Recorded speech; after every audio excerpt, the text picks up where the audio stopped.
N Mushahary मेवनो live फैलाबायबाय हां नेहा ओरैनो थानो बानानै दहायनिफ्राय ओरैनोसो दङ ओंखायनो दसेफोर माबा वाट्सएप टाइमफोर मोनो खोमा होननानैहाय 1 घन्टासो 2 घन्टासो बारायखोमा होननानै फैलाबायबाय आङो 5टासिमसो 1 घन्टासो एसबि ब्लग हाय आगै मा ओंख्रि जाना फैखो फै नेखादों आं नेखादोंनो दा मोनायाव फैबावसै आरोबाव जाबावोबा फैलाबाय थानोसै ना फाङा होमबासो वाट्स टाइमा फैगोन आंनिया एसबि ब्लग मारै दं मनिराम बर' नाम्बारखौ हरसं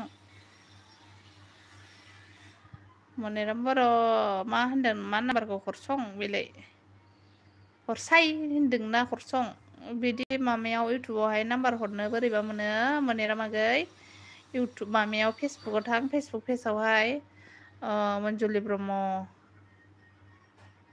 फेसबुक पेज दं फल' खालामहै एसबिआ मा होनदों बिदिनो दं गरमथारना दिनै नांगौमोनलैनो फेसबुकाव थां फेसबुकाव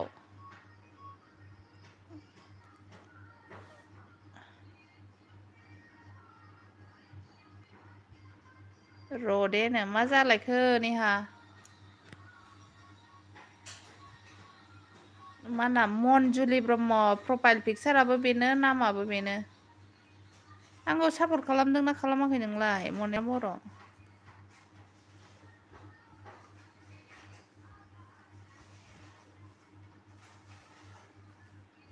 खमायबायब्रा आंना 49 जाबायमोन 32ल'सै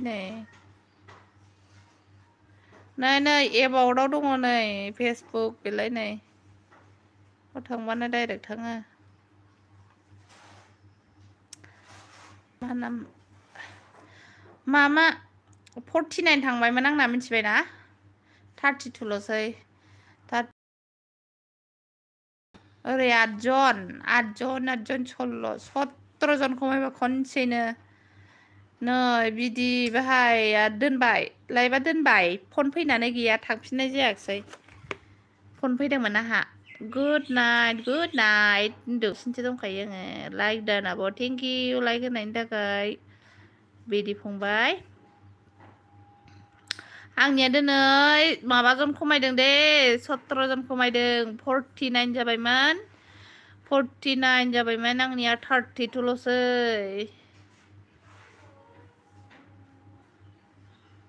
मोजां खोनादोंना आंनि माथोखौ डाबलथ' खोनायाखै ना खोनादों Sangeeta hi hello Sangeeta welcome मेरे एलबी में आने के लिए बहुत बहुत धन्यवाद है क्या सब्जी खा के आया है सिस्टर और फिलहाल खबर कैसे है अभी तबीयत वगैरह घर में कैसे है ठीक ठाक हो ना दोनबाय आं like Don thank you like देने के लिए कैसे ठीक हूँ मैं अभी फिलहाल ठीक है बिदि खोनायाखै मानो सोंदों आंखौ मामा आङो माबा खोनादों खोमा सानदों दै गुसु माबा गुसुसो जानो लुगैदों अच्छी हो ठीक है संगीता अब कहाँ से है असम से है ना कहाँ से है आप असम से कौन सी जगह से है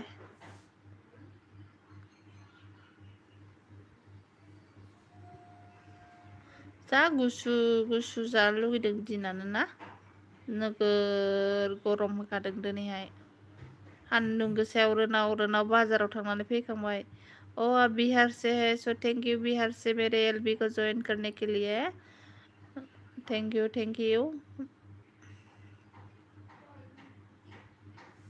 संगीता काम फुल वॉश के साथ संगीता सबने बीडी भाई ने आपको बुलाया है अगर ब्लू चाहिए किसी को तो बोल देना मैं दे दूंगी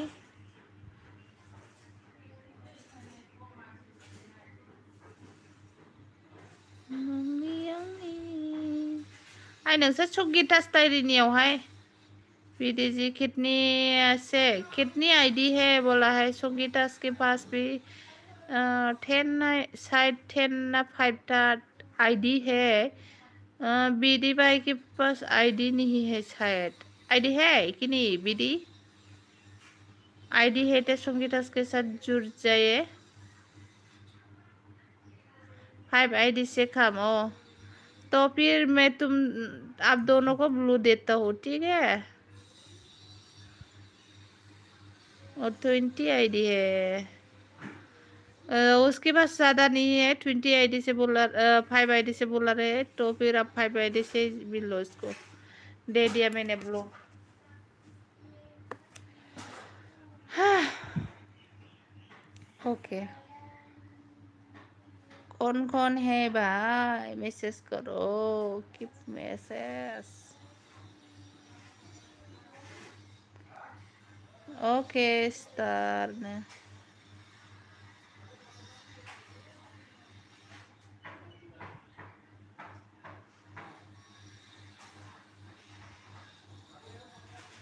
ओके स्टार्ट करो। ऐड के साथ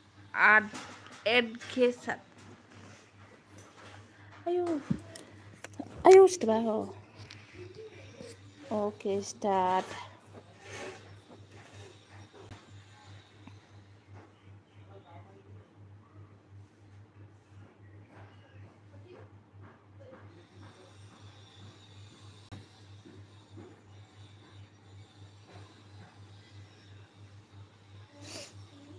कोई नहीं है, किधर गया है सभी?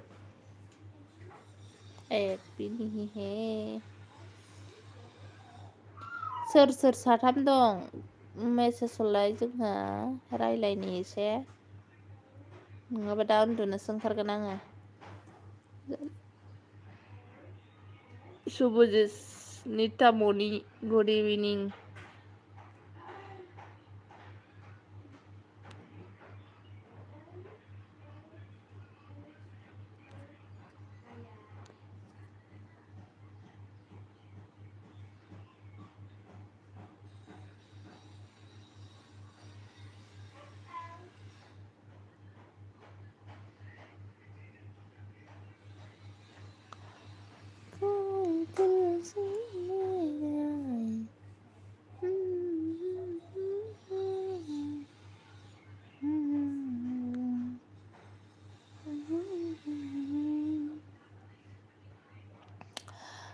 कौन कौन है मेरे एलबी में? 2 लोग है अभी भी। कौन है मैसेज करो। मैसेज करने से मुझे पता चलेगा कौन आया है कि कौन नहीं है। तो सीसी कैमरा की तरह छुप छुप के से देखो मत। बाय द वे इधर सेरा तो दिखता है नहीं दिखेगा, ओनली मैसेज दिखेगा। तो फिर कमेंट कीजिए कौन है। हेलो 2 लोग है, कौन है बताओ। पुलिस की तरह छुप छुप के देखो मत। हंस रही हो क्या?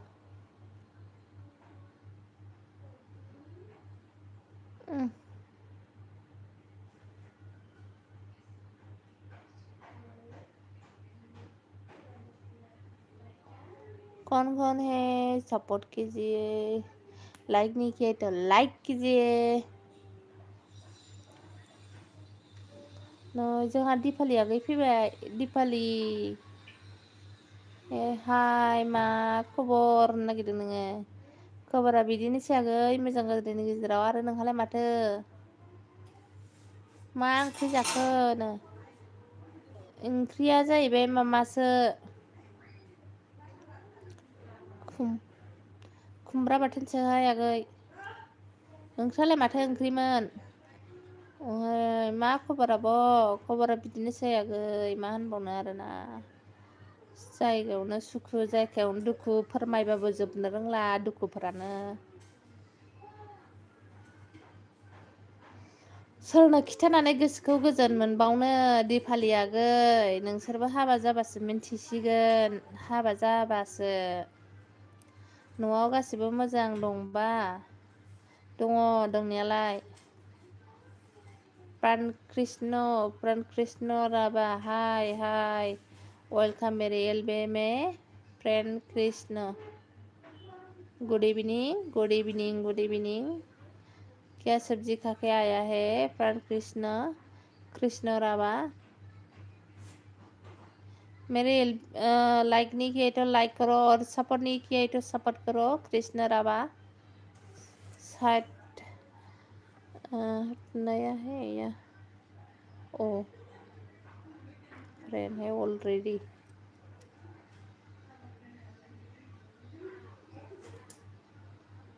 लाइक नहीं किया तो लाइक करो प्लीज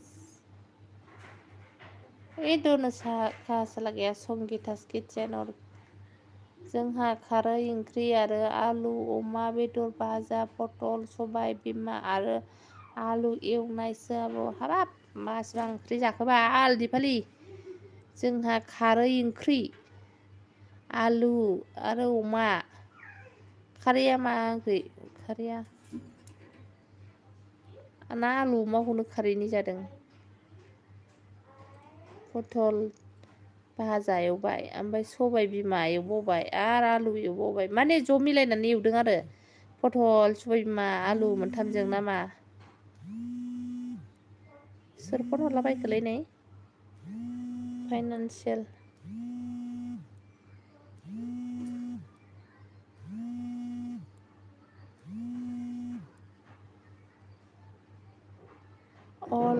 all है मैं फाइनान्शियल एडभाइजर गुरुग्राम हरियाणा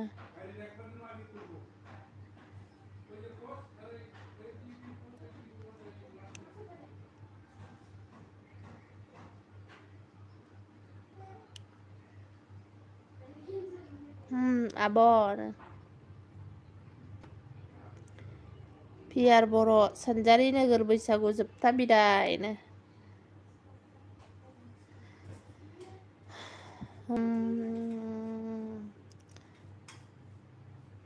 कृष्ण राबा कैसे है फिलहाल मैथा बांगाल मा मैथा बांगाल लागै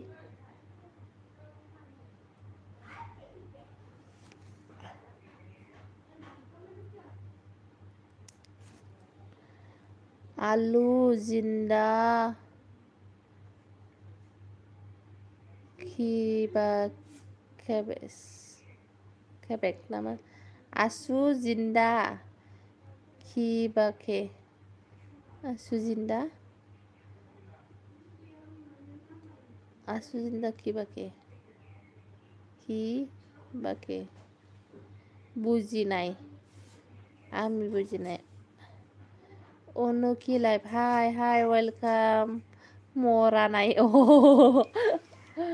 आसु जिंदा माने ना लाइक देन थैंक यू अनुकी लाइफ लाइक देने के लिए मेरे एलबी में आने के लिए आपको बहुत बहुत धन्यवाद है क्या सब्जी खा के आया है और फिलहाल अभी आप कैसे हैं तबीयत वगैरह घर में सब कुछ ठीक है माँ बोरा आबोलाई मतलब समझ में नहीं आया अनुकी लाइफ न्यू कम 10 के साथ अनुकी लाइफ आपने मेरे को 10 के साथ सपोर्ट किया था ना नहीं किया था अलेमान हम लोग बदला बदली किया था ना अब कृष्णा राबा बोरो समझ में आता है क्या मतलब बोरो सीख रहा है क्या तोरा माँ बोरो आबोलाई मतलब ये माँ मतलब क्या बोरो आबोलाई खबर होगा शायद माँ खबर आबोलाई मतलब क्या खबर है बोल रहा है आप शायद है ना कृष्णा राबा अच्छी हो डियर अच्छी होना चाहिए अच्छी हूँ थांसै लाबोदो मानसिया उन्दुनो ओंखारबाय बियो ना उन्दुबाय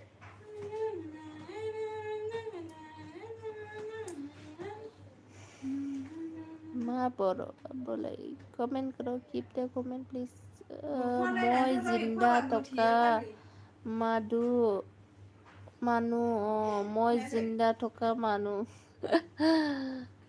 मा याबा फैदो ओरैहाय ओरै हर सान्दुं फैयो गैला सान्दुं गैला हरदोंमोन आयु बाज्लोमोन नैबे लां नैबे खेबसे बाज्लोयोथ' बियो जिंदा रहो सब भी चला गया है मेरे को सर के कोई नहीं है थोड़ी सुना गालांहाय एसे अ दीपाली मा खबर बा बर' बिया गैया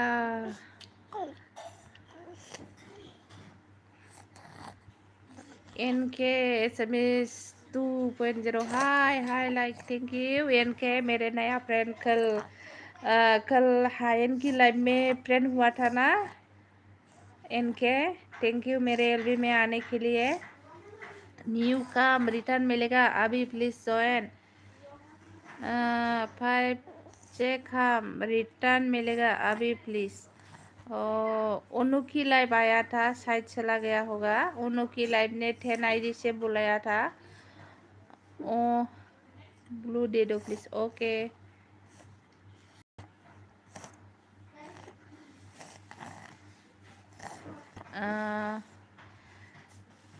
कृष्ण राबा एनके के साथ जॉइन हो जाइए आं केक हाबा फै बै रेड चिलियावसो हायगोन जोङो 1K जाबा केकखौहाय नों बाबुला हरनानै था जों इउटुबार लोगो हमगोन बिदिनो 1000 2000सोनि माबा बानायगोन आरोना ब्लू दे दो प्लीज जो न्यू मुझे कर लो रिटर्न मिलेगा मत बोलो माको मत कहो जी मासो मत कहो जी मुझे समझ में नहीं आया क्या बोल रहा है आप चुंगेस्ता स्त्री से done please check comment and return मामा बिदि माबानावबो 5 बायदिजों लेंहरदों हनै तात नागिर खद्रामसो फुनलाबायो आं एनके 5 बायदि से जाओ बिदि के साथ फ्रेंड है कि नहीं नै जोंहा गोमबोर सिङा गैया दुलागाव ना बुरा सारा ना मा होनोमोनलाय बिनि फैले सिनाय बुरा सारा ना मामोनलाय बे दाब्लामनि गामि खाथिना नों ना गुरहैदों होननाया बेनिबा गोमबोर सिङा गैया फैलायबाय जोंनिया हेल' आबौ मा खबरा बिदिनोसै आगै एसे मानलु मानला खुरलु खुरला फैलायबाय रायलायनो होननानै ज्वाइन कर लो रिटर्न मिलेगा अभी प्लीज ज्वाइन मी ज्वाइन होने के लिए बुलाया है एनके के साथ एनके वापस पक्का वापस देगा जिसको उसके पास फ्रेंड नहीं है फ्रेंड हो जाओ दे नोंखौ मैयाव फन हरलाय नोंखौ मैया आंनाव फन हरदों नै सोर लावखो मा ओंख्रि जायाबो ओंख्रिया माबासो निकिता खुमब्रा बाथोन निकिता आंनो नोंनि फन नाम्बार नांगौमोन नोंना फेसबुक दंना गैयाथाय निकिता ओमफ्राय प्रदीप नोंनिबो नाम्बार नांगौमोन आंनो फेसबुकाव जइन खालामलाय नोंसोरो आंजोंहाय प्रदीप मंजुली साबो আহিला नाकि मय थाकोते हा राबाजी 5 कम रिटर्न मिलेगा अभी प्लीज ज्वाइन न्यू कम साथ निकिता प्रदीप सपोर्ट खालामदो प्रदीप जी ज्वाइन कर लो रिटर्न मिलेगा अभी राबा मंजुली मोर हाहुर बुरी होय राबा मंजुली मोर हुरुर बुरी होय हुरुर बुरी ना मा होनदों राबा मंजुली मोर हुहुर बुरी हुरुर माबा सुसुरसोनोना हुहुर बुरी होय उनुके जयन माने बिखुनजोखौ होनोब्रा उन्नू के जो उन्नू जी ज्वाइन कर लो साथ साथ। उन्नू आपको बुलाया है, उन्नू की life. Hello sister, Amay Sharma ने आया है मेरे एलबी में। थैंक यू मेरे एलबी में आने के लिए। वेलकम। खबर है कैसे आपका? कृष्ण निकिता अहिला नकी इनके उन्नू जी 3 से 7 ओके बोला है। उन्नू 10 से 7 10 के साथ बोला है ओके। उनके ओके एसटी बोला है। एसटी कौन एसटी है इधर? दागाबज्लाय थांनो नागिरो हनै खर' थिखोयो। निकिता ओके। प्रदीप नों नाम्बार नांगौ आंनो फेसबुकआव फ्रेन्ड रिकुवेस्ट हरलाय मन्जुलि ब्रह्मआव। ओमफ्राय मेसेज हर दे। दै प्रदीप मय जद हात দিব। দৈ প্ৰদীপ মই য'ত হাত দিব খাজু তাতে জুই লগোৱা কিয় মোক খান। হ্যাঁ আমি এসামিস ভাষা না জানি রে, আমি বাংলা ভাষा জানি। बांला भाषा दे कय र' आबै दा फैफिनगोन दे र' दे आबौ दे आबौ गोमबोर। आंलाय बांलासो होनदों दा। आमी बांला भाषा जाने, आमी एसामिस भाषा जाने ना। उन्नूजी 3 आईडी से मोरे ओके। इनके जी ओके। जो न्यू मुझे कर लो, रिटर्न मिलेगा अभी। प्लीज ज्वाइन मी प्लीज बाय। उनके लिए साथ एसटी कौन एसटी है रे? एनके है। प्रदीप जी कितने आईडी है? बेआइनो ला नामखौ हर दे हर। साथ ओके जॉइन इनके 10 है। 10 आईडी है बोला है। আমি বাংলা জানি তো মঞ্জুলি। ও বাংলাটাও বেশি ভালো জানি না, লাবরা জানে লাবরা। অসমীয়া একটা, ইংলিশ একটা, বড় একটা সবাই। लोगोफोरनो ओइ आङो ना 1K जाबा मोनसे डिसकास खालामनो नागिरदों रेड चिल्लियाव बा अबावबा। आं लेंहरगोन खिन्थु बारा खाजा जाहोनो हानाय नङा दे अबिनाश। प्रदीप गसाइगावनि मिट खालामगोन दे।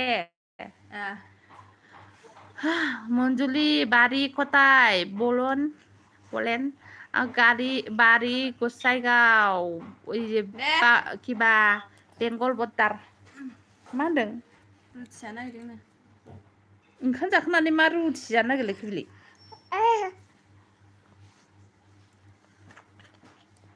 बर' मिथियानो, बर' मिथिया, बर' जानाय अल्प नै बेयाव दङ। एदावनायखाय रायलाय।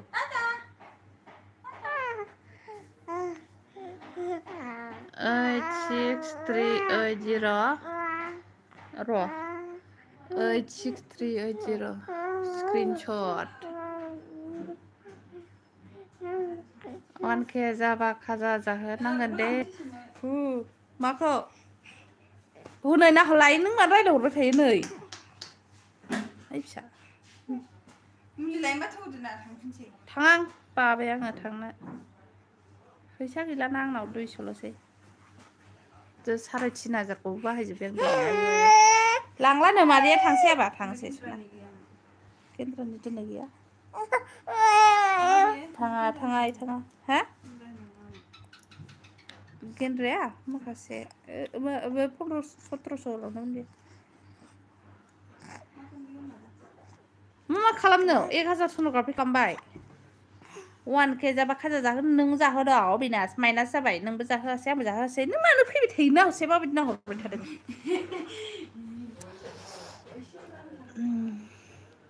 माइनास जाबाय दे नों जाहोनायजों आं जाहोनायजों एखे जाबाय। ओके प्रदीप जी 3 से 7 ओके न प्रदीप जी स्टार्ट न न्यू कम रिटर्न मिलेगा। निकिता र' दे आं एनके खौ हरगोननिनो। दा मा खालामना दङ नो? आङो गुमहाया से होनदों उन्दुनानै दङ। ओके एनके लेट्स गो होनदों। बिदि कामिं सुन 1K अब डलार वार्ड्स टाइम गया बिदि फंबाय की करा যাব वार्ड्स टाइम है নাই আমার তোরা আমার ভিডিওটাই দেখে না মাত্র 700 হয়েছে কনসেন্ট কবে 4000 হব আমি 4000 হইতে হইতে আমি বুড়ি হয়ে যাব গে প্রদীপ আমি কল করব কি বলুন प्रदीप जी स्टार्ट हाँ ये दूर को फाउना है ना मानो हाँ अरे भाई टुटु टुटु टुटु ना होला स्काथार से थांफानो से थांसै नामा दे आबा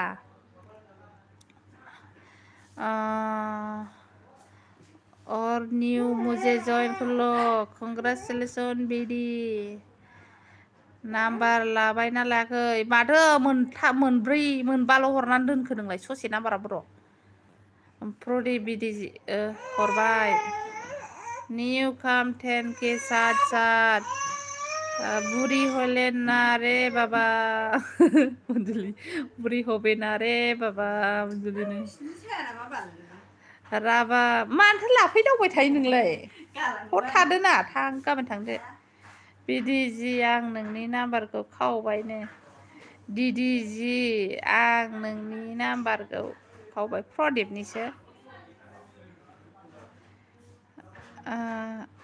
আখানে আমি কল করছি আরে আমি তো নাম্বারটা খালি ফার্স্ট ও ওই যে সেকেন্ড টাইমে দিছিল ও স্ক্রিনশট মারি নিল রে হয়েছে স্ক্রিনশট মারছি আমি आंनि चेनेलखौ साबस्क्राइब खालामना होदों लोगोफोर नोंथांमोनहा दाउखो ब्लगखौ मा এখানে আমি কল করছি এখনই আমি কল করতেছি বলি প্রদীপ বিডিজি অন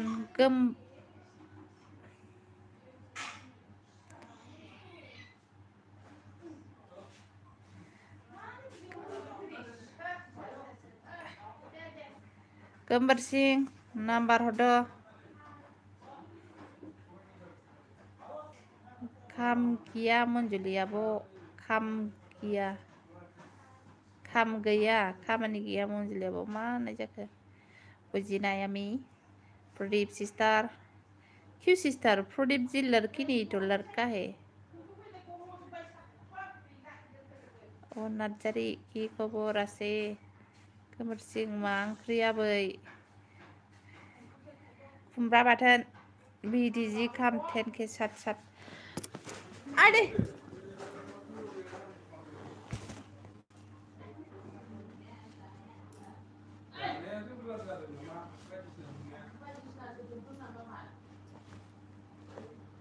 मा दौनांगौ गसाइगाव खनसाय सिनायो ना नों औलै माबानि दा खासेव खातानि मास्टार मावो दा मास्टार ना माबा मावो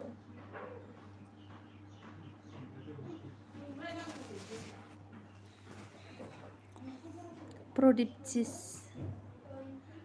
अनुकिलाय बिदिजि खामथेनसे अनु खाम 5 आईडी से साथ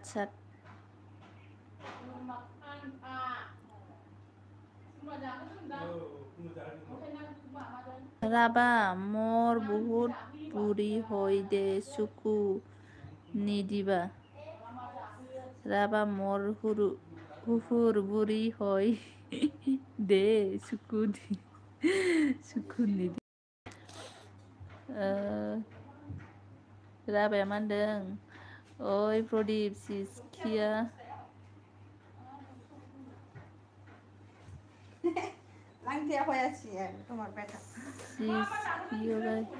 तात गल'खायो जायाबाबो एखमबालाय बोरैथो गल'यो गल'आबा माथो बिसिनायावनो गल' सावगासिनो सिंगारखौसो नां सिनाया आं सिंगारखौबालाय बैयाव आलमारियाव प्रदीप सिसकिया होगा भी क्या होगा अभी ने मा ओंख्रि होनदों आबै खुमब्रा बाथोन थबसेयाव देनाय कोमल Hi sister, hi, welcome. आयु बेसेबांबा गिदिर दे गाननो दरजाला गोलोमनायावहाय New come return मिलेगा अभी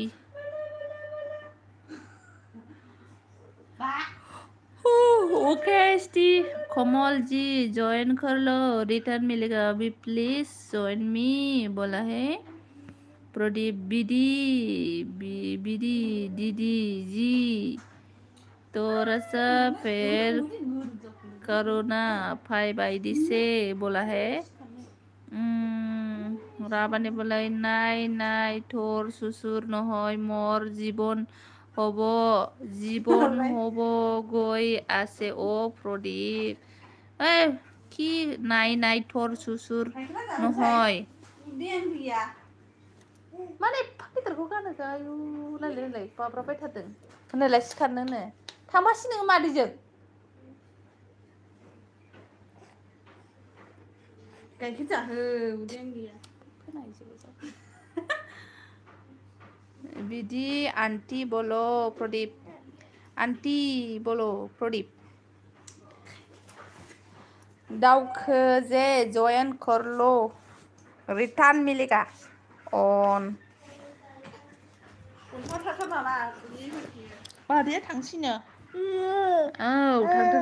थांथोंसै आबा ऑन प्रदीप एनके कोरिला ने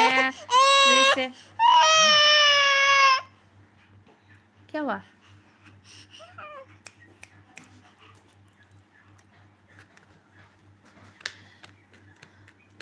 एनके कोरिला ने नाइट्री से करीम नंदों एनके कोरिला ने खुमब्रा बाथोनसो नामा हा मा ओंख्रिमोन खुमब्रा बाथोन थबसियाव देनाय आं फांसनसो नायफैदों आब' फानलुरियाव फांसन आंनो नोंनि नाम्बारखौ नांगौमोन निकिता अन्नानै फेसबुकआव जइन खालामहर प्रफाइल पिक्चाराबो बेनो ओमफ्राय नामाबो बेनो दै निकिता नांगौ आंनो नोंनि नाम्बारखौ गाबोनबाबो समफोरबाबो नांथारगौ आरोखि ना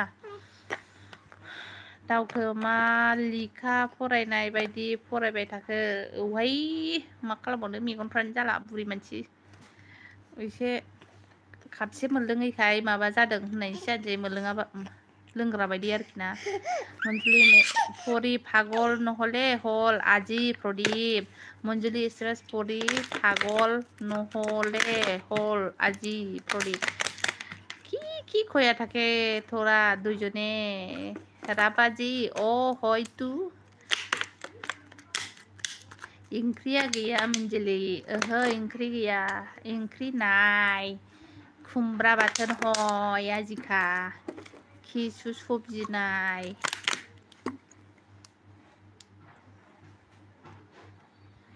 आजिखा खुमब्रा बाय बाय थांनोसै आं बाय अके दाउखो मा खाजा जाहोबा लेंहरगोन दे आङो फैबानो जाबाय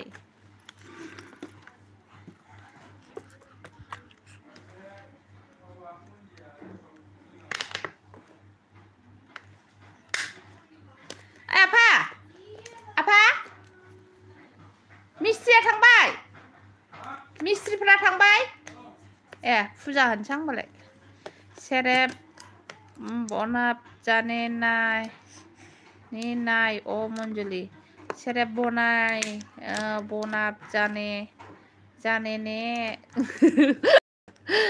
अरे मजा नहीं मिस्त्री गया अंजलि हाँ मिस्त्री गया है गिसे बोले मिस्त्री फेसबुकाव हरगोन दे आं दा ओके फेसबुकाव हर दे सेरेब बानाया से खाइतेयासो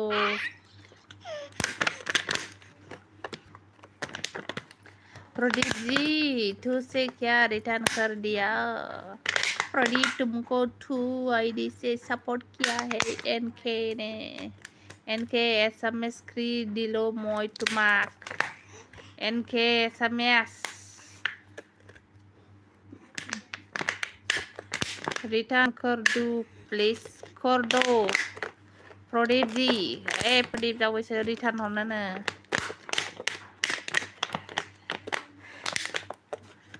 रिटार्न कर दो होनदों।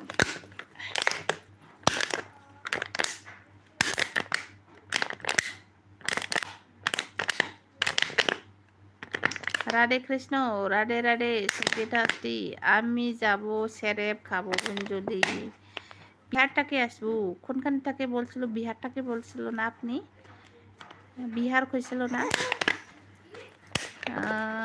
सपोर्ट गाइसमन सपोर्ट खालामना कोमल जी कितना आईडी है आपके पास जय श्री कृष्ण राधे राधे আমি সেরেপ না খাই রে এমনেছেন কইছে সেরেপ না খাই আমি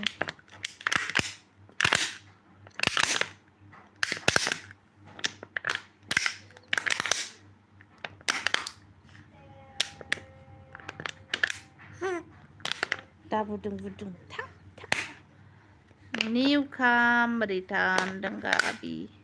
10 के साथ चोंगीता सरियन का 10 हो जाओ तुम दोनों 10 से ले लेना আমার বুড়ি শেরপাঙ্গুড়ি মঞ্জলি ও শেরপাঙ্গুড়ি তার খানে একটু অল্প অল্প কিবা বাংলা ভাষা জানি প্রদীপ সিস্টার क्या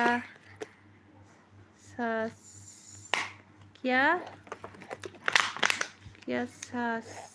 ना माने जाके संगीता 3 से 7 ओके संगीता की फर्स्ट हैंड आईडी है अब नों चाइना न'आ बबेजों चाइना न'आ बबेजोंहायमोन माबे खाथियावमोनलाय नों चाइना न'आ जोंनिया रामकृष्ण मन्दिर खाथियाव दै गेस गुदाम खाथि भारत गेस गुदाम थिनालिजों हाबबोबा मोनो सारियालिनि सोनाबहा पार्टी अफिसनि खोलाहा पार्टी अफिस खाथिजों हाबनांगौ आरोना प्रदीप हरद'नो हनै एक्स MLA सारनि खाथियाव जोंनियाहाय आरो माबा मेघालयनि थिर मालिक माबा मा नामलाय मेघालयनि थिर मालिक मा नामलाय माखन मोननि नां खाथियाव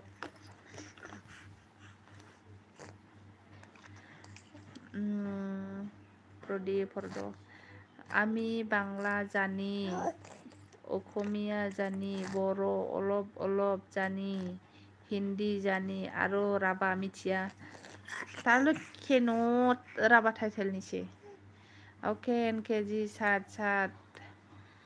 एसटी 7 होनदों स्टार्ट 7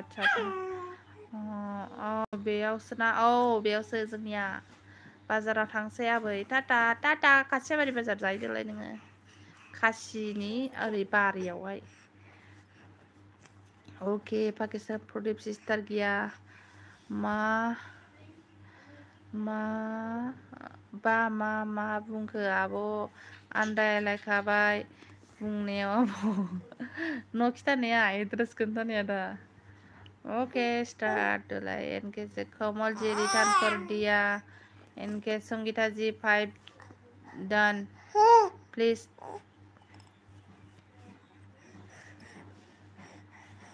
मैं 3 से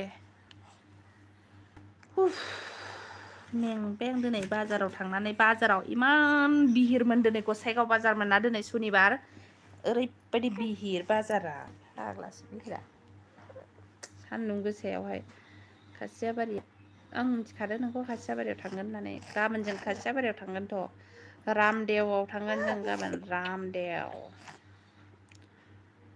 बै आब' लकेसन बुंनाया नों अबेनिमोनलाय बिदि बावबायलै नोंखौहाय अबेनिमोनलाय खिथालाय एसे आं मोनथिबाय दे बेखौहाय सिनायखायो आं गसाइगाव बाथौ मन्दिराव थाबोला सिनायदों आं बेखौहाय सोरखौ जोंनि न' एरियाखौ न्यू काम ओनलि फॉर मैन आईडी है मेरे पास थाथ' आब' अके दे थांदो दे आं पाकिस्ताननि आब' मोजां खिथालाय मानजि जागोन नङाबा आंजोंहाय मोजां खिथा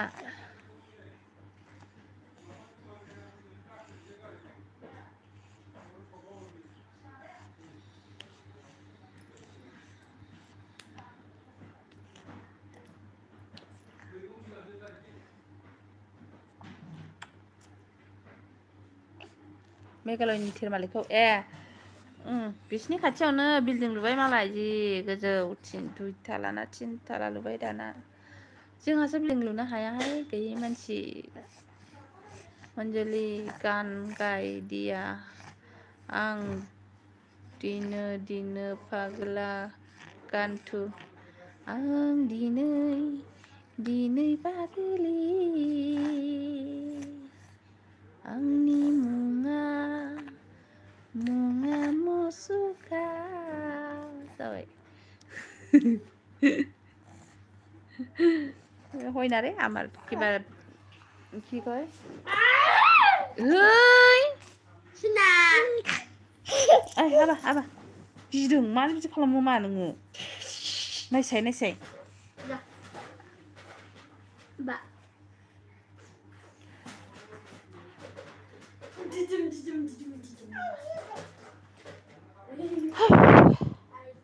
very good baby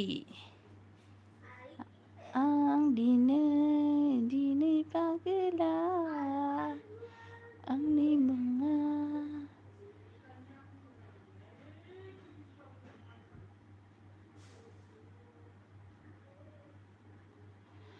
उदालगुरिनि स्टेशननि आरै फैनांगौ आरै फैनांगौ जायखिजाया उदालगुरिनिथ' मालाबा थांगोन नोंसिनाव आलासि जानो उदालगुरियावहाय मिथिबायना आबो मनजुलि खबार रिल भिडिअ खालामनो नांगौमोनलै नोंखौहाय होनदों आङो मोसानो रोङा गैसना मोसानो रोङा आङो मोदोमाबो देद्रायथारो आंना आं लाजियो मरगहर तामुलपुर इदिगी तले सामने तामुलपुर धुबरी डिस्ट्रिक्ट मोनायाव फैफिन आबै मोनायाव दा फैफिनगोनलाय बेटारि गैला आं दोननोसै आं दुगैनोसै फुजा होनोसै आं मोदायखौ खुलुमनोसै नंगौ नामा आब' मोसादे आं मोसा रोङा एनके टुडन प्लीज रिटर्न करेबा मैं रखती हूँ मैं पूजा करना है मेरे को 5 बजे मैं नहाती हूँ मैं रात को आएगा 9 बजे मतलब 8 8:30 नहीं तो 9 बजे आएगा पक्का में एनके फूल ओके बाय बाय सभी को खराब फैसना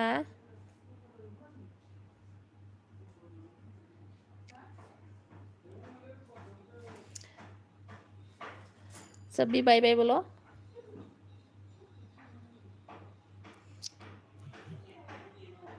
बैटारी नहीं चार्ज दिया रखबो आमी मोबाइल था 6 से लो खाई गया से लो बाय बाय मंजली आबो बाय बाय रात को आ जाओ सभी प्लीज फिर से रात को 8:30 नहीं तो 9 बजे नहीं तो 9:30 बजे ठीक है আমি খারাপ পাইছি আবু তো খারাপ পাওয়া লাগে না বেশি পাওয়া লাগে না অল্প পাইছি এক বাটি না হলে এক গিলাস বেশি পাওয়া লাগে না খারাপ তো আমি খারাপ পোলা রাবা बाय बाय मैं रखती हूँ 20 में रख गया मैं रात को आ जाना 9 बजे एनके शेक बाय बाय ब्लू ले लो डी ओके बाय बाय